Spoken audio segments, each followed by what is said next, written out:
Bonjour, je suis Nathalie Zen de Zen Dialogue. Bienvenue au cours Rendre la collecte des données plus significative offert par le programme Activer le changement. Avant de commencer, je vous invite à prendre papier et stylo. On aura un moment de réflexion vers le début de ce module. Et alors, ce quatrième module porte sur les technologies pour la collecte de données.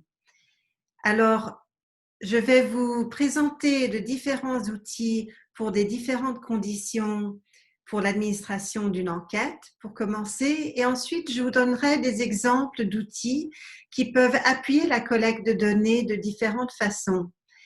Puis, je terminerai avec quelques recommandations sur la gestion responsable des données et on terminera avec un exercice. Alors, je voudrais commencer en songeant à la vue d'ensemble. Comment est-ce que la technologie peut aider avec la collecte de données? Alors, pour cela, je voudrais partager avec vous une vision qui a été développée par Salanga, une compagnie canadienne qui a développé Kinaki, une application pour le suivi et l'évaluation. Alors, imaginez un monde où les gens, même ceux avec peu de ressources, définissent leur propre théorie du changement et utilisent une technologie intelligente basée sur des images et la voix pour faire le suivi et l'évaluation de leur progrès vers le changement qu'ils veulent. Et alors, imaginez aussi un monde où la technologie permet de faire équipe avec des pairs pour mieux progresser vers le changement désiré et partager volontairement des résultats agrégés et anonymes avec des instances du gouvernement pour les aider à mieux cibler leurs programmes et services. Alors, c'est une vision que je trouve assez inspirante. Et puis, il faut dire aussi que les technologies ont d'autres avantages. Par exemple, de nous épargner beaucoup d'argent parce qu'on saute cette étape intermédiaire de la digitalisation. D'autre part, on s'assure d'une meilleure qualité de données en général pour la même raison. Et puis, troisièmement, ça nous permet de recueillir des données à distance, ce qui est particulièrement utile en ces temps de pandémie et de changement climatique. Alors, il y a des logiciels pour le suivi, évaluation et apprentissage à tout moment du cycle du projet, à partir de la conception, y compris la collecte de données, l'analyse de ces données et le rapport sur les résultats. Ici, on va se concentrer en particulier sur l'étape de la collecte des données. Alors, je vous pose la question à vous. Quel système, logiciel ou application utilisez-vous actuellement pour faire la collecte de données? Et je vous invite à arrêter la vidéo, prendre votre stylo et papier et noter vos réponses à cette question.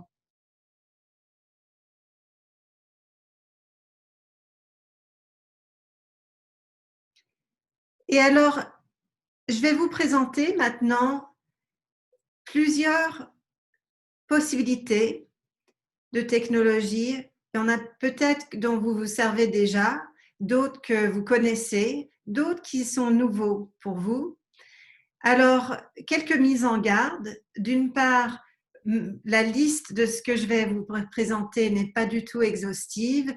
D'autre part, elle peut être rapidement dépassée parce qu'on développe des logiciels à un rythme faramineux et impressionnant.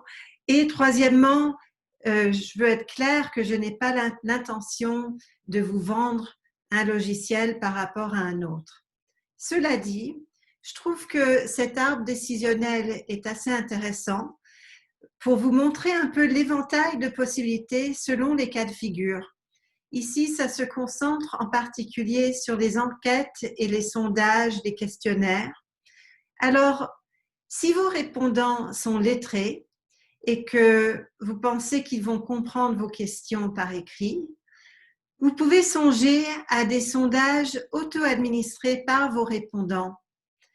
Et là, si ça vous est possible, de vous réunir auprès du répondant et de lui donner une tablette, vous pourriez contempler une application comme SurveyMonkey ou Harvest Your Data. Si vous êtes en personne avec le répondant, mais qu'il n'y a pas la possibilité de leur offrir une tablette, là, vous pouvez distribuer des formulaires, des questionnaires en papier, les faire remplir et les reprendre. Alors, c'est peut-être possible de faire la collecte des données à distance par courriel ou bien par partage en ligne, par exemple sur un site web. Dans ce cas-là, formulaire Google, SurveyMonkey, des médias sociaux et Kinaki seraient des options intéressantes. Mais vous allez peut-être laisser de côté des gens qui n'ont pas accès à l'Internet ou qui ne sont pas très confortables avec ça, peut-être les gens plus âgés. Alors, dans ce cas-là, vous pourriez songer à un sondage par SMS avec un logiciel comme Frontline SMS ou bien un sondage téléphonique enregistré et vous pourriez l'organiser vous-même. Alors, dans le cas où vos répondants ne sont pas forcément lettrés ou bien que vous ne soyez pas sûr qu'ils vont comprendre les questions par écrit, là, il vaut mieux administrer le sondage avec des recenseurs. Et vous pourriez peut-être faire ça à distance avec des sondages par téléphone, mais à vive voix, organisés par vous-même, ou bien vous pouvez engager une entreprise de sondage. Ou sinon, vous envoyez des recenseurs sur le terrain et là, si possible, vous donnez des téléphones intelligents ou des tablettes à vos recenseurs et ils utilisent quelque chose comme Kobo Collect ou Survey CTO ou Harvest Your Data pour noter les réponses des répondants sur la tablette.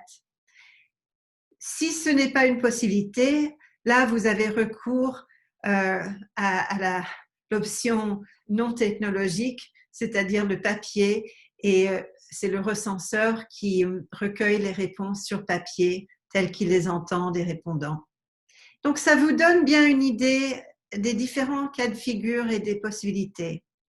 Alors, maintenant, je voudrais vous présenter de façon un peu plus systématique des exemples de façons dont la technologie peut soutenir la collecte de données et aussi des exemples d'outils spécifiques selon vos différents besoins.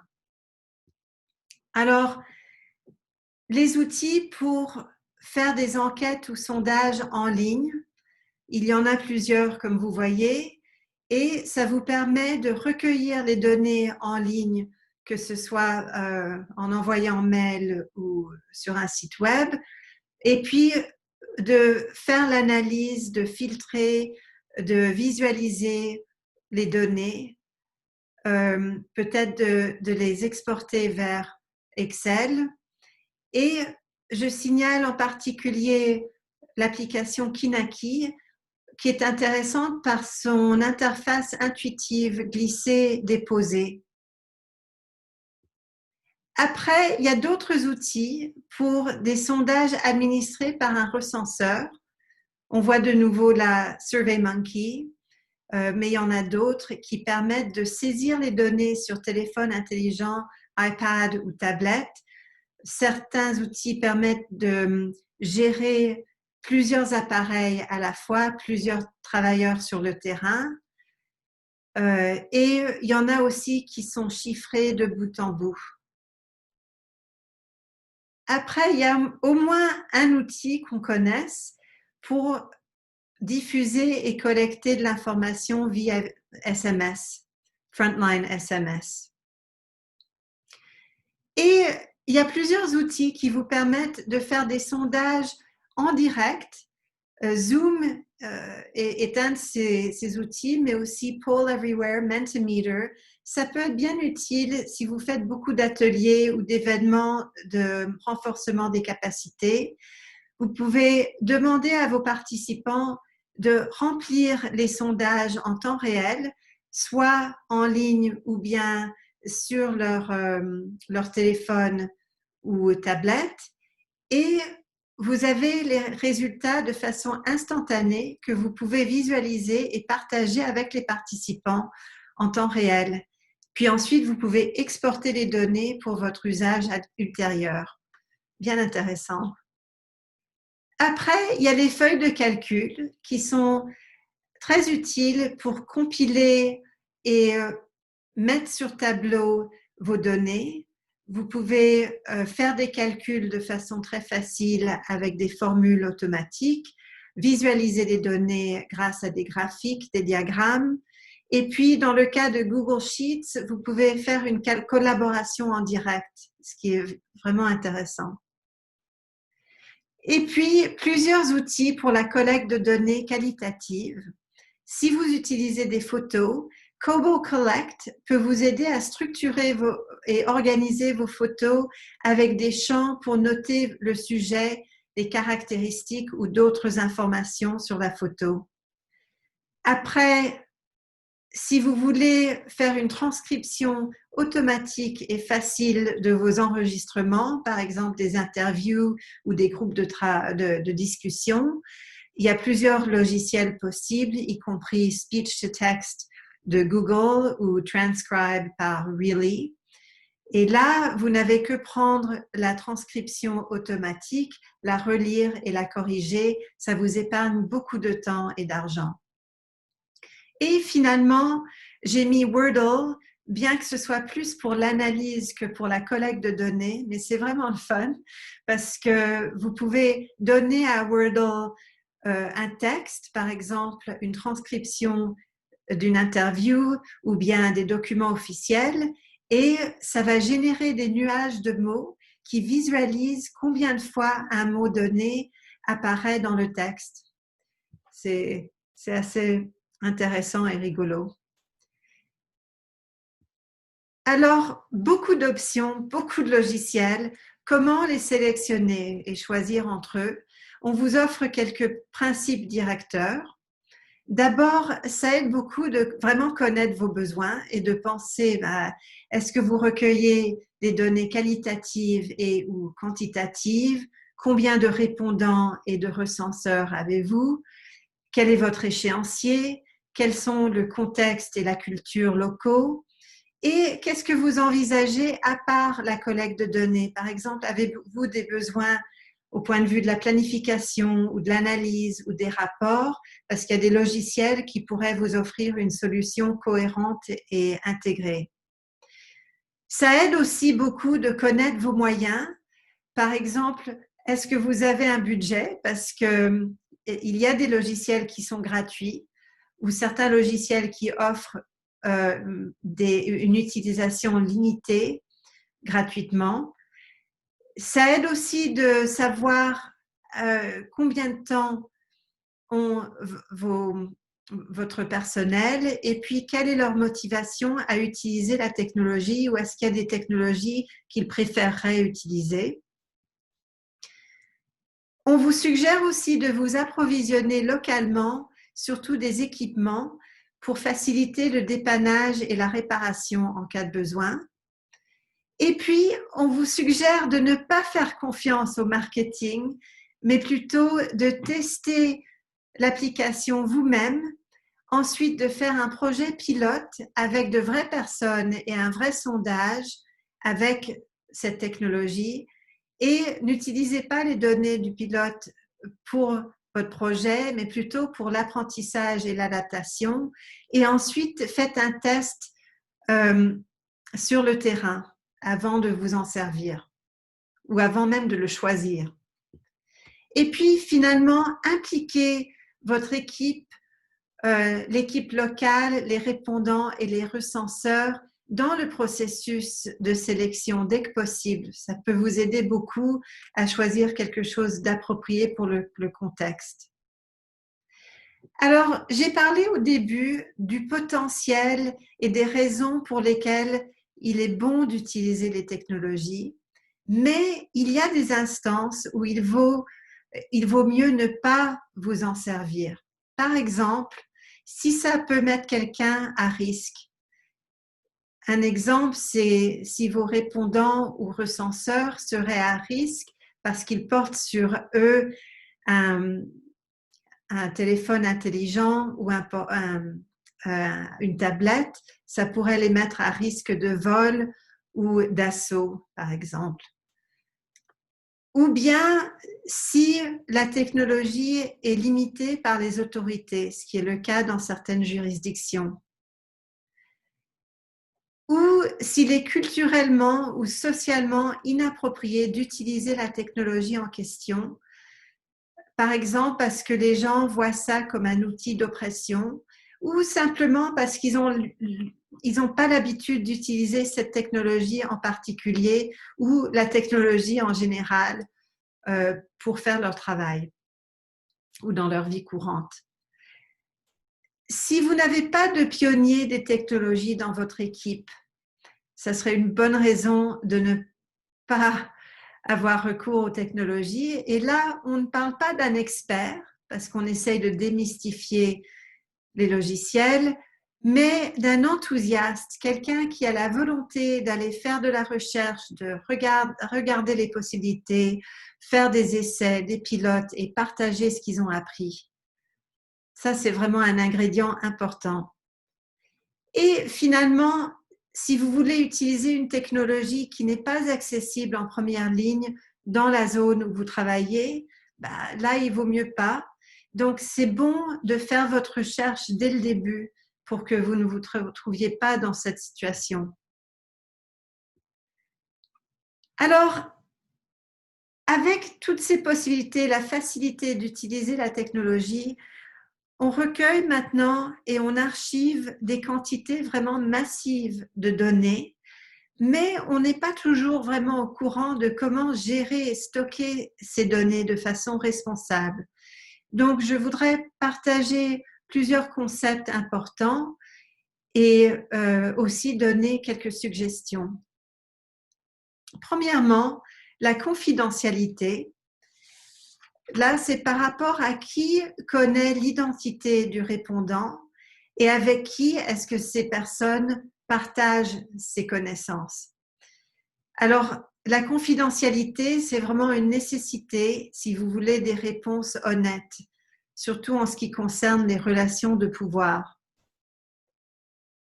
L'anonymat aussi est souhaitable parce que ça peut limiter les dégâts causés par une éventuelle fuite des données. Et alors, l'anonymat désigne la mesure dans laquelle les répondants peuvent être associés aux réponses qu'on a recueillies. Et notez qu'il ne suffit pas forcément de remplacer le nom par un pseudonyme ou un numéro. Parfois, ça serait possible, en connaissant certains détails du répondant, d'identifier la personne, par exemple son âge, son sexe, le nom de sa communauté. La protection des données est quelque chose de très important aussi. Ça se réfère à l'existence physique des données, son stockage, son accès et sa conservation.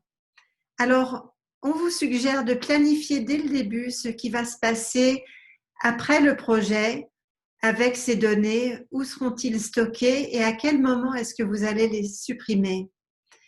Aussi, examiner la possibilité d'un stockage extérieur des données, par exemple dans le nuage virtuel ou dans un disque dur additionnel pour que vous ne perdiez pas les données.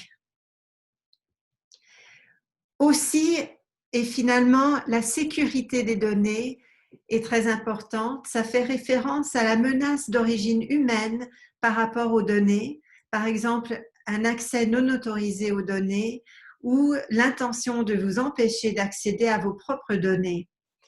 Alors là, on vous suggère d'utiliser des technologies et des applications avec chiffrement ou cryptage et donc de lire attentivement les modalités des services que vous utilisez. On vous recommande aussi d'utiliser un outil de gestion des mots de passe pour que vous ne serviez pas toujours des mêmes mots de passe, ce qui rend le piratage plus facile. Et dans le même sens, assurer la sécurité de vos ordinateurs avec ces mots de passe. Alors, je vous invite maintenant à réfléchir à toutes les options qu'on vous a présentées et à prendre, disons, 5 ou 10 minutes pour identifier des outils et des applications pour la collecte de données qui vous intéressent potentiellement et au sujet desquels vous aimeriez faire davantage de recherches. Et notez aussi le but pour lequel vous voudriez utiliser chaque outil. Alors, on vous donne la feuille de travail 5 pour prendre des notes de vos idées et vous pouvez faire référence au document 4, c'est l'arbre de décision que je vous ai montré, le document 5 qui donne en plus de détails les exemples de logiciels que j'ai partagés, et puis le document 6 qui va en davantage de profondeur dans la gestion responsable des données. Alors, ceci a été notre dernier module, donc je vous invite à regarder les documents additionnels qu'on vous a fournis. Il y a une bibliographie et des ressources, une liste courte d'acronymes et de sigles, et puis aussi un document en bonus sur les meilleures pratiques pour les groupes de discussion. Et je vous invite également à découvrir plus de possibilités d'apprentissage offertes par le programme Activer le changement. Vous pouvez regarder leur site web et aussi vous inscrire au bulletin électronique mensuel. Et donc, je vous invite à profiter et à vous amuser avec l'application et j'espère vraiment que ces modules vont être d'une utilité pour vous et aussi que les documents et les feuilles de travail qu'on vous a fournis seront des outils sur lesquels vous pourrez revenir au moment de préparer et de planifier vos exercices de collecte de données. Alors, bonne chance avec votre travail important, bon succès et au plaisir.